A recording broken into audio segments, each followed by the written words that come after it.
Hello, everybody.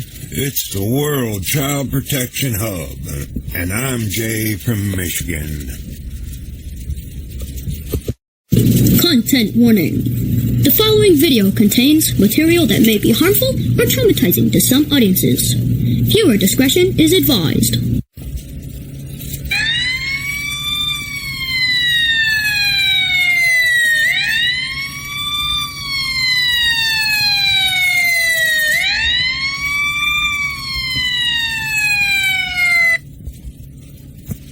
You know why I pulled you over? Yeah, let's get it over with. Traffic Stop USA, Part 2. I'll be your host. This video is to show everyone how big human trafficking is in the USA. There will be more videos because human trafficking of children is everywhere in the US and all over the world.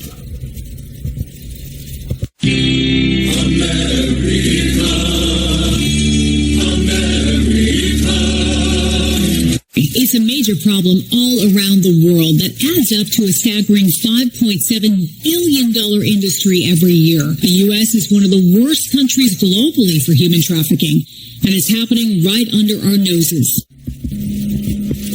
Let's take a good look at Washington, D.C., our capital. I've been there back during the Reagan years. Let me tell you, about 4 or 5 blocks away from that, all them beautiful buildings is ghetto. Lots of ghetto. There's rich people sections, but there's a lot of poor people sections. And that's where the crime comes from.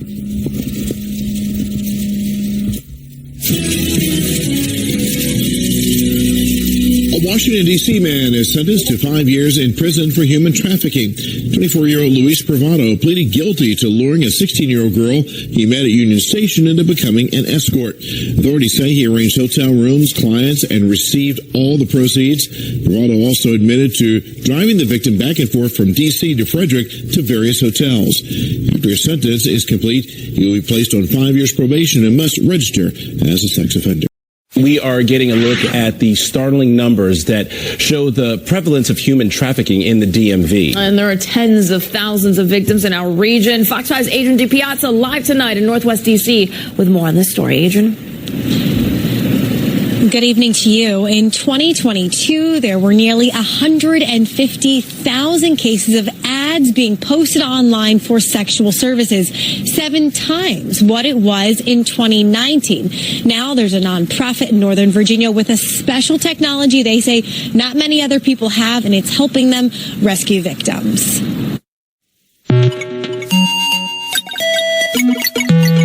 Brand new numbers on human trafficking show in 2022 there were more than 148,000 online ads for sex in a 50-mile radius of Reston, Virginia. These ads online of people being sold for sexual services online, it was gut-wrenching. That number up from 19,000 in 2019, according to Fairfax County nonprofit Reset 180. We don't think of it as being in our own backyard, but trafficking is very much a local issue. Executive Director Kim Luckabah says they use a high-tech program called Freedom Signal that scrubs the internet for ads of sex trafficking in a specific area. Disrupting the demand is where this technology assists us. We can actually go in and identify certain numbers within a certain mile radius of our office and reach out to them through this cutting-edge technology. Because of duplicates, Luckabah says that 148,000 is roughly 43,000 individual human trafficking victims. We send out a message, and it's always the same one. Cindy DeHaan is one of the group's trained volunteers who then directly text the women being advertised. They offer help, resources, a way out. Sometimes people will say, sure, question mark, or some people will say, yes. We try to kind of meet those basic needs. And if they say, yes, I'm interested, I'll say, great. 3 of DeHaan's text conversations have led to in-person meetings. One of those accepted help and is out. These are women who are trapped in those businesses. Their passports and visas are being withheld. They can't leave, and they're being forced to provide these sexual services. Many victims are at illicit massage businesses. The group identified dozens in Fairfax County. Volunteers like DeHaan will gently and and subtly approach people going inside for a conversation about trafficking. The hope was that we were at least interrupting the business there for an hour or more. Reset 180 works with local police and the FBI to pass on tips and help them build cases. The FBI told Fox 5 in part, in the case of sex trafficking, we determine if the alleged commercial sex acts are being induced by force, fraud, or coercion, or if the person induced to perform the acts is under the age of 18. If either case is found to be true, the FBI will initiate a human trafficking investigation. Now, a big question, of course, why is the D.C. area such a hot spot? Well, we're told it's because it is a high-density transportation hub. The I-95 corridor is one of the areas where people are trafficked most frequently, and then we have 3 major airports. Let's take a look at New York City, the 5 boroughs. It's huge. I've been there, up in Manhattan, drove down Broadway, up to Times Square, where all the porno stuff was. I didn't watch it, and I was not impressed. It's a big, big, beautiful city with a lot of neat stuff to look at, but there's a lot of underground stuff going on here, and it needs to stop.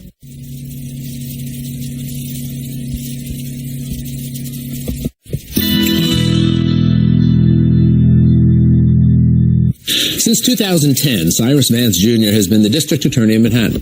During that time, he's been responsible for a number of initiatives designed to create innovative approaches to the struggle against crime.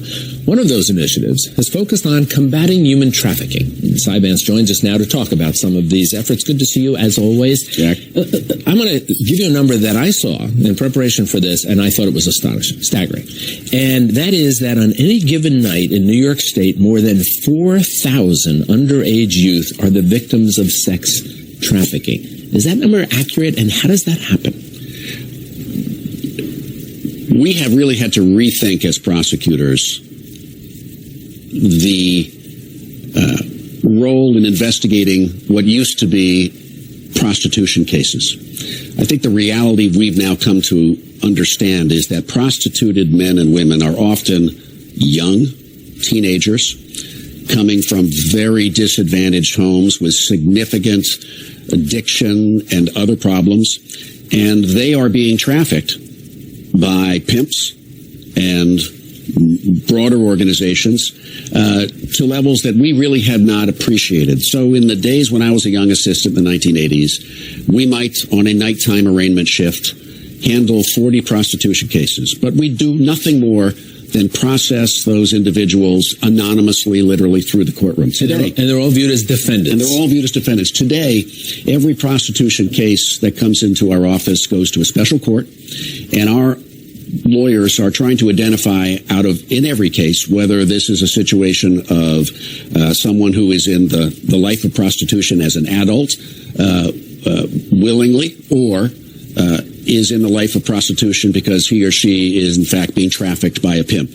What we see tragically is when you dig into these cases, what we thought were prostitutes as criminals in the old days are in fact young men and women who are beaten, branded with barcodes to demonstrate they're the property of their pimps. We treat these sex trafficking cases very much like a business crime now. So our tools are wiretaps, forensic analysis of digital information such as Facebook and the like, and we've become to rely on very high-tech technology to help make these cases.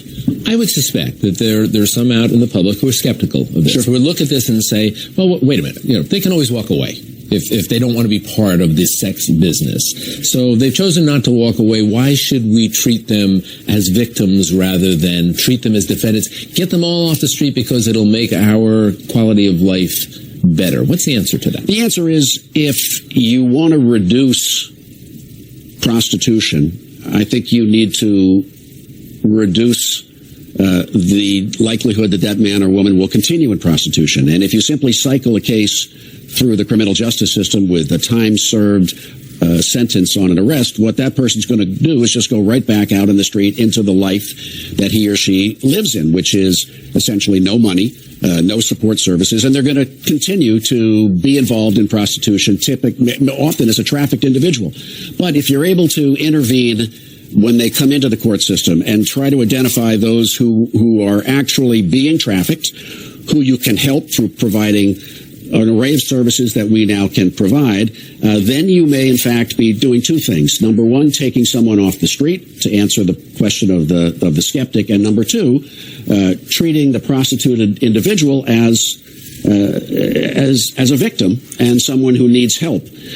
We opened a sex trafficking unit a number of years ago, but within the last year we've come to partner, actually interestingly, with DARPA, the Defense Advanced Research Program, part of the Department of Defense, and they have helped us use a program called Memex, which is a product that enables us to not just look at the web as you and I look at it, the 5% of the web that the people search on Google or Yahoo, but the 95% of what's called the deep web. And in that deep web is a vast amount of information, some of it related to human trafficking and prostitution, that we can now, through Memex, crawl over every several hours and pull out from the dark web information related to prostituting individuals, Backpage, sex trafficking, sex tourism, and it takes that information and is able to essentially put it in a database that we can manage.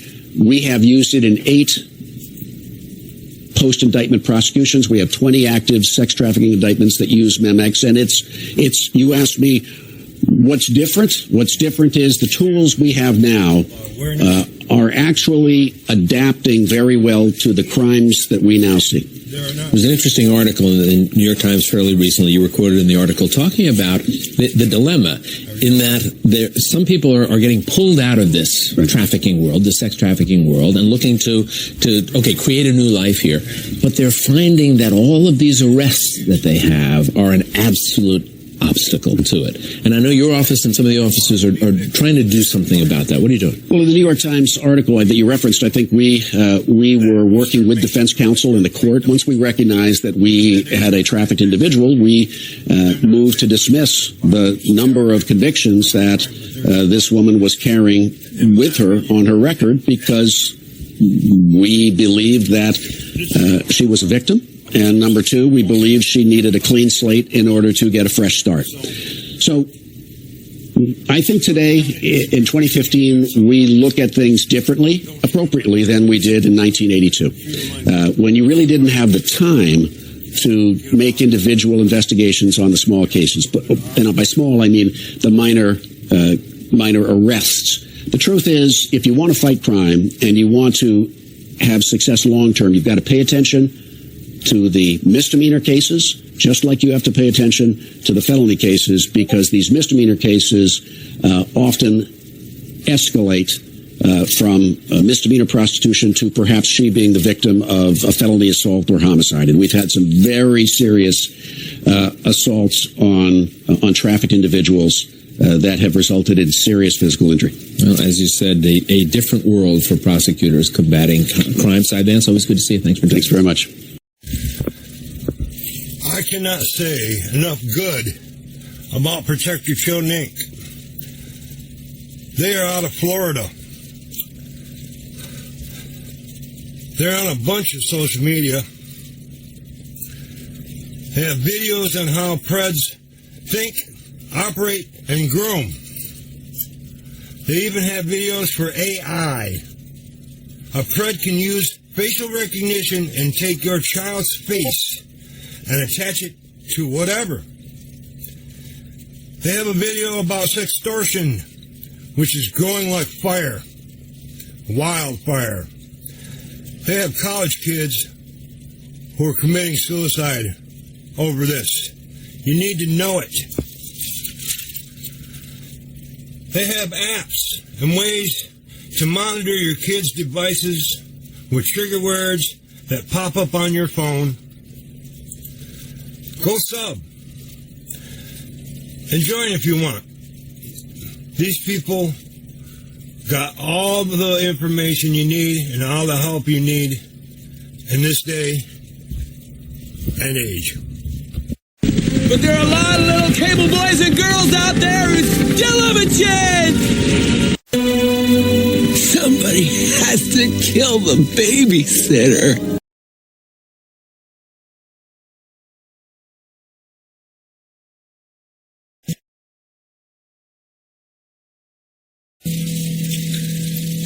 New York City has been identified as a main port of entry and transit area for traffickers.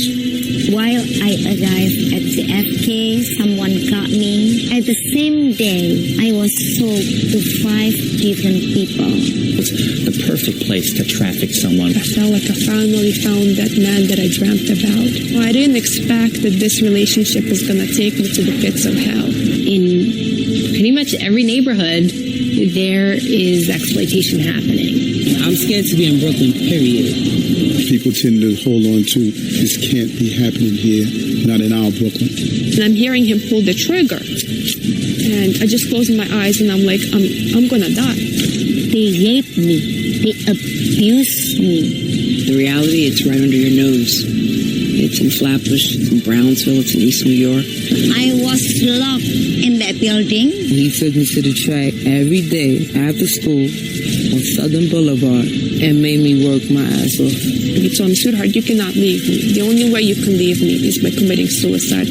I own you, head to toe. Unfortunately, hip-hop and rap culture, pimp or pimping, has become something that's cool.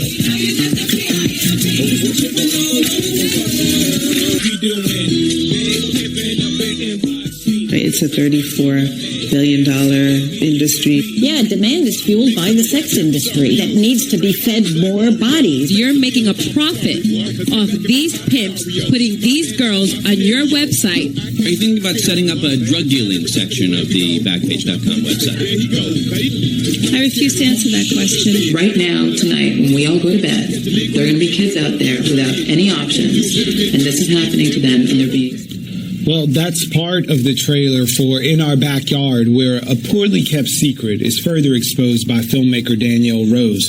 She joins us today. Thanks for being here, Danielle. Thank you. And along with a young woman who you just saw featured in that trailer, a survivor of the sex trade, Irina. Thanks for being here. Thank you. Thank you for joining us. Danielle, this is your first documentary feature. How did you decide to tackle such a weighty subject? So, I'd always been in fine arts and writing and activism, and I figured I volunteered for an anti-trafficking event, and I was like, sex trafficking happens in Brooklyn, and I've grown up here my whole life, and my family, generations, and I think it really hit home, and it was like, you know, why does no one know that this is happening? And a few months went on, and I kept falling in love with documentary, and it kind of made sense to combine all the things that I loved into one and to educate, especially. And so I went in and I just decided to start the film, and I had just the mindset of like, people can only say no, and you know, someone starts somewhere, right, with a film. And it was very organic, but, you know, it was a lot in the beginning of me just behind the camera and feeling like I was just telling these stories, or I was there to tell the stories and show them. And I learned along the way I had no idea how to use a camera. Some of the footage is even still in the film from the first day I ever shot. And yeah, and then it became apparent as I made it that everyone had that same first reaction as me. Mm-hmm. You know, like it happens in Brooklyn. Like that's the, every answer. When I tell people what I do. So then it became kind of a mission to just change that. So Irina, she's mentioned people would only say no. If I ask them, you're going to only get a no, but you're one of the people, fortunately for us and anyone who sees it, who said yes. What made you decide to share your story? I mean, basically, abuse, any kind of abuse makes you silent, makes you feel unworthy, makes you feel that it's all your fault. The abusers are very good at making you feel that way, and even after, I broke away from my abuser, I lived in that shame and fear of what people will do and say if they found out what happened to me. But one of the young ladies that was exploited by my abuser passed away at the age of 23 from illness that she contracted. So at that point, I got very angry, and I said, you know what, her voice has been silenced. She cannot speak up. But I still have my voice, and the only thing that people can do, well, they can boo me, they can call me names, but, they can't stop me from speaking the truth and speaking on behalf of all the girls out there who's still out there and being hurt and being abused, and those who have passed away and never will have a chance to speak. Danielle, so New York City is, as we learned there, a major point of entry for exploited slaves. Where are they coming from? What's happening? And what are officials doing, if anything? Well, the film follows Irina, Chandra, and Ashley. And they're all very different stories, but at the same time, they're similar. Irina and Ashley both crossed over in the Oasis at different times. Other survivors we know have been sold at the Oasis. It's a motel in Canarsie on Flatlands. Chandra's brought here from Indonesia and promised a job and immediately was trafficked the day she got off the flight. So, they're different stories, but they're similar. Mm-hmm. But I think, in choosing Brooklyn, and it made me feel like, okay, if I could show how much is happening in Brooklyn, then you'd think about how much is happening in New York, how much is happening in the country, and how much is happening in the world. Mm-hmm. And that was why I, really just honed down on Brooklyn. And there are great politicians in the film that are really standing up against this and trying to, build to go up against this and do something. And then there's also, NYPD, where you walk in and they're like, stay away from the Oasis Motel. Mm-hmm. And it's like, and I ended up, there's a whole situation with going to film there and Pimps throwing things in my car and things like that. And I went to the police and they said, stay away. That was their response. Yeah. And so that place is still there. Yeah, it's still there. Open, it's still active. It's like a hole in the wall place. You would pass by it and not notice it. But it's, it's very, very much active. And all my survivor sisters, know it. Yeah. Everybody I cross paths with, and they're like, yeah, we know this place, we've been there. So it's kind of by being there means that you were brought there for exploitation purposes. So if we know it, if you were there, and the story is more dramatic, Danielle is underselling it. She's literally outside with a camera, sitting in your lap, watching all of this go on, like some twisted episode of Cops. Yeah. The pimps start throwing rocks and ice and all this stuff at you and your camera, physically assaulting you, and you go to the police at 2 a.m. and they're like, that's their territory, so that's their turn. Stay away from there. Did you hear that? That young lady, Danielle Rose, was out videotaping the pimps and the prostitutes, and they started throwing rocks and ice at her and trying to hit her camera. She was in a neighborhood of Brooklyn. Okay, Brooklyn is the fourth largest city in the United States. It is part of New York City. It is one of the 5 boroughs of New York City. I got a question. Okay, we got people catching the Johns. We got people catching the prostitutes. They're going through the court system. They're paying money to the court system. No one's touching the pimps. The ones that are actually out there putting these people out like they're products. No one's touching them. She went to NYPD at 2 in the morning. They said, well, that's their territory. Well, what's that mean? Are you getting paid not to do your job? I'd like to know, because I want them. They're the main problem. Here are a few of the survivors, the super survivors from Brooklyn. These young ladies are brave. They're telling their story. They're telling everybody what happened. Now they're older. And one of our main things we do is awareness. The other main thing that we do is healing. We want these people who have had this happen to them come out of the darkness and maybe watch some people who are super survivors that are telling their story, and maybe they'll open up a little bit. That would be really nice. That's the starting of healing. The starting of healing is getting there, having a place to go where you can talk to these people that had the same thing happen to them, and they're survivors, and they're telling their stories because they are healing. They are well past it. Where you're at. You are probably embarrassed. You don't want to be called names. You don't want to be called this or that. But it is not your fault at all.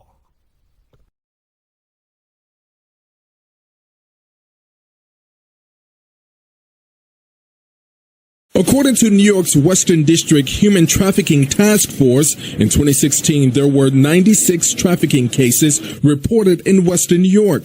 More than half were sex trafficking, with a majority reported in Erie County.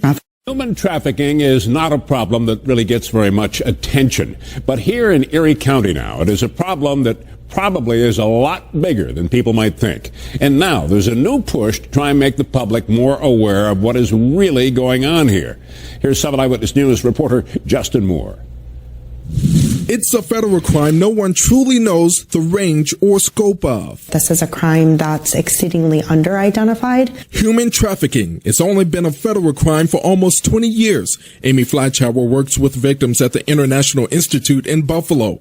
Over the past 10 years, the Institute has worked with about 1,200 victims, ranging from ages 9 to 81. There are many things that create vulnerabilities for trafficking. Those things usually lead to either sex or labor trafficking. Labor trafficking situations here in Erie County have been construction sites, farms, convenience stores, hotels, or restaurants, where, again, the labor is being exploited, but there's also typically some type of sexual exploitation as well. According to New York's Western District Human Trafficking Task Force, in 2016, there were 96 trafficking cases reported in Western New York. More than half were sex trafficking, with a majority reported in Erie County. Trafficking, and I think it's just easier to believe that it doesn't happen here. There are red flags you should be aware of. More often, the tips that we get from the community is really when people call us and say, something's not right at this house, or something's not right at this business.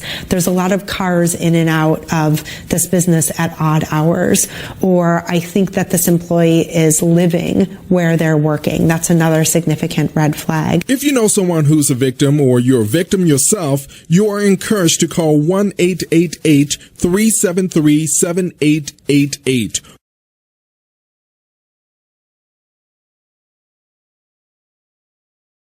A doctor at Boston Hospital was convicted Thursday of 1 count of attempted sex trafficking. The 47-year-old was an anesthesiologist at Tufts Medical Center. Investigators claimed he responded to an online advertisement offering commercial sex with 2 young girls who were undercover agents in disguise. The doctor attempted to have an encounter with a 14-year-old girl at a Waltham hotel when he was arrested. He's scheduled to be sentenced on January 28th and could face a maximum sentence of up to life in prison.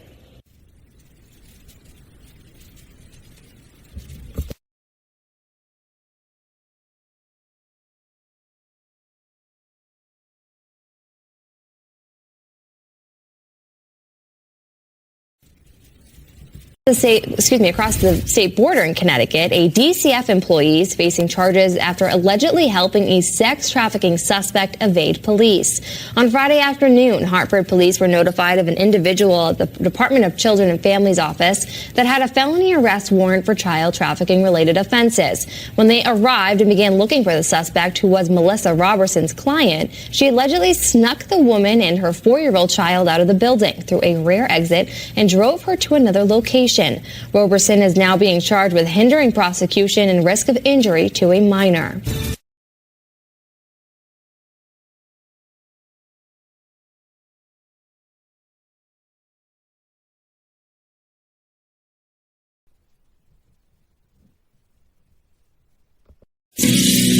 A Baltimore pimp was convicted on federal charges of sex trafficking of a child and using the internet to promote a prostitution business. Ryan Parks faces life in prison. Prosecutors say he trafficked a 15-year-old and 16-year-old girl. They say he advertised approximately 27 different women and girls for commercial sex and paid over $6,000 for hotel rooms in Baltimore County and Baltimore City.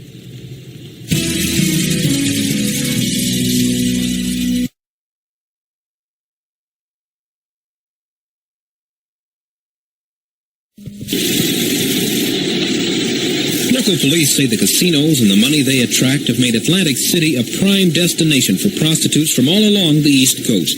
Businesses complain they're losing customers, and public pressure has been growing to get something done. Until a few weeks ago, it wasn't uncommon to have 70 or 80 prostitutes lining Pacific Avenue, often approaching passers-by with obscenities and worse. Meanwhile, a Mays Landing man is facing human trafficking charges tonight. He's accused of using drugs and violence to force women into prostitution. Cleve Bryan is live in Hamilton Township with this story. Cleve? Well, unfortunately, the FBI tells us that South Jersey, and especially in and around Atlantic City, is prime territory for human trafficking, and the arrest here fits that profile. Now, we heard announced over the weekend, Atlantic City Prosecutor's Office is charging 36-year-old L. Joshua with the human trafficking charges. They say he lived on Pierce Road, which is a quiet, heavily wooded section of Mays Landing. Joshua was accused of restraining several women and using drugs and violence to force them into prostitution and other labor that they classified as domestic servitude. The police and the FBI were able to catch him after one of the women allegedly escaped through a window. I spoke to a neighbor who saw the police raid and can't believe what allegedly happened next door. Being that they only traveled out at night was kind of alarming, but didn't think anything of it other than a night shift worker or something like that, and really couldn't tell. They seemed like normal people, mind their own business, no commotion. Now, coming up on Eyewitness News at 6, I'll give you some of the tips that we received from the FBI today about how to spot human trafficking potentially in your own neighborhood. We're live in Hamilton Township. I'm Cleve Bryan, CBS 3 Eyewitness News. All right, Cleve, thanks so much.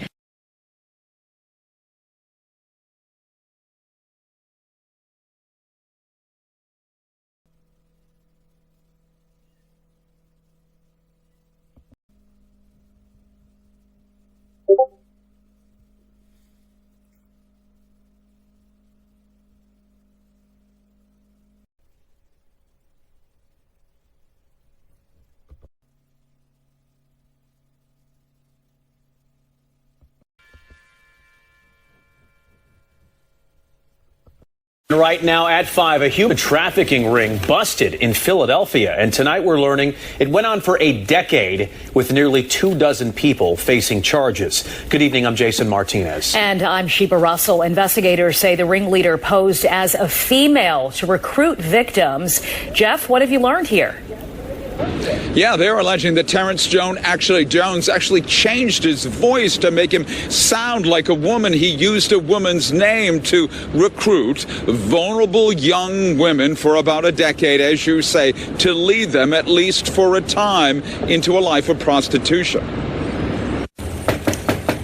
There was no answer at the Diston Street home of Terrence Jones Tuesday afternoon. Jones, seen here in a mugshot released by the Attorney General, is the 52-year-old man charged with running a human trafficking ring for a decade out of his Northeast Philly home with prostitution at its core.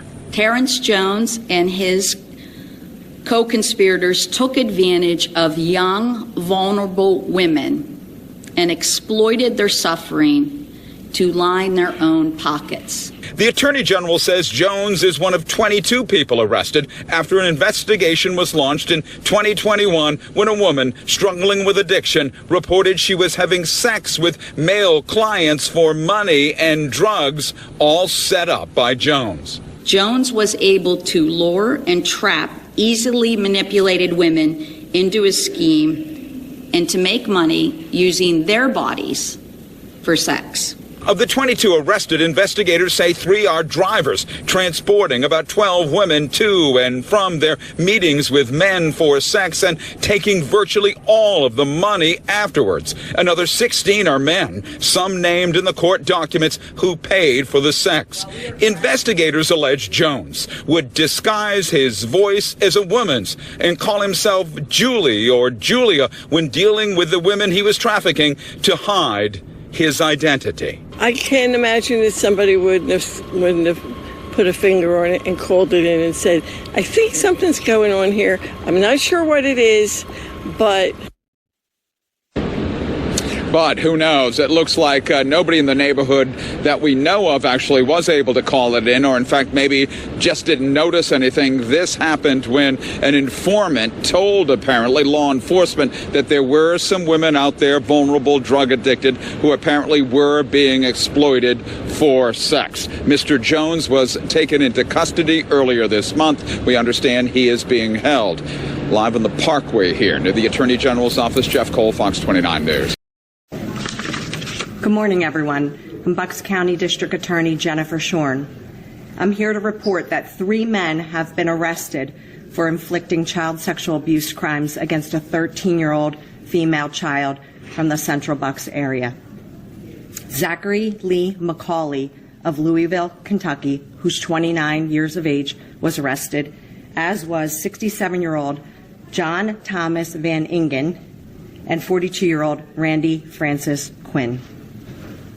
As you may recall, in February of this year, we appealed to the public, using your help, the media, to get word out because we made an arrest of a child sexual predator, Mark Wills, who resided in Bucks County. And we needed the public's help in trying to identify some of the unidentified victims that that evidence showed were victimized by this individual. We also appealed to the parents to get the word out to their children to make sure they keep an open dialogue as to the dangers of online predators, as well as to check their children's devices. And one mother did just that. She had concerns for her daughter's well-being, and her concerns were confirmed when she saw suspicious activity. As a result, she reported her concerns to my office, and thanks to this amazing team of county detectives standing behind me, they opened an investigation. And they identified a perpetrator from Kentucky who was sexually exploiting this 13-year-old child. Not only was he sexually exploiting her, but he was manufacturing child sexual abuse materials, and he was trafficking her to other men. This man accessed this child through an online platform, Snapchat, and he did so portraying himself as a peer, a 17-year-old boy interested in dating this child. And he used grooming tactics to lower her inhibition, and then those tactics evolved into threatening to inflict harm upon her mother if she did not comply with his demands. And as a result, this 13-year-old child's identity, her picture, was posted on an application that is a dating application, Grindr, where then she was trafficked to other men for their own deviant sexual purposes. As a result, multiple men responded to the post that this trafficker, McCauley, posted of this victim, and they pursued this child and engaged in statutory sexual intercourse with this child. One individual did so repeatedly, and he also live streamed his victimization of this child to the trafficker, McCauley, creating child pornography. I praise the mother in this case because her instincts were correct. Although it was not related to the original case, she obviously did exactly what we asked her to do. And I praise the victim in this case. The victim is only 13 years of age, and she is so strong, and she is not to be blamed for what occurred. But these cases cannot succeed without the amazing team of county detectives and the other detectives throughout Bucks County who make up our Internet Crimes Against Children Task Force. They use the resources and their expertise to battle these crimes every single day. 40 years ago, the mantra to raise awareness for child sexual abuse was stranger danger. And we know that was not accurate. Yes, on occasion, there was a stranger perpetrating crimes upon children, but more often than not, these individuals would gain access to children by grooming them, getting close to them, and then slowly but surely victimizing those children. They were typically known offenders. But now in this digital age and with the social media platforms that are available for these predators, we now face such dangerous times because it's a combination of both. We have strangers accessing our children, complete and utter strangers to the parents and caregivers, and however, those children befriend these individuals and invite them into their very home and oftentimes their very own bedrooms. And then these crimes unfold. We could not succeed without the amazing people that battle these crimes day in and day out. These individuals are facing serious crimes. As it relates to Macaulay, he is currently incarcerated in the state of Kentucky and he's awaiting extradition. As it relates to Van Ingen and as it relates to Quinn, they will be prosecuted forthwith. They're presently out on bail based on what a judge determined was appropriate for bail.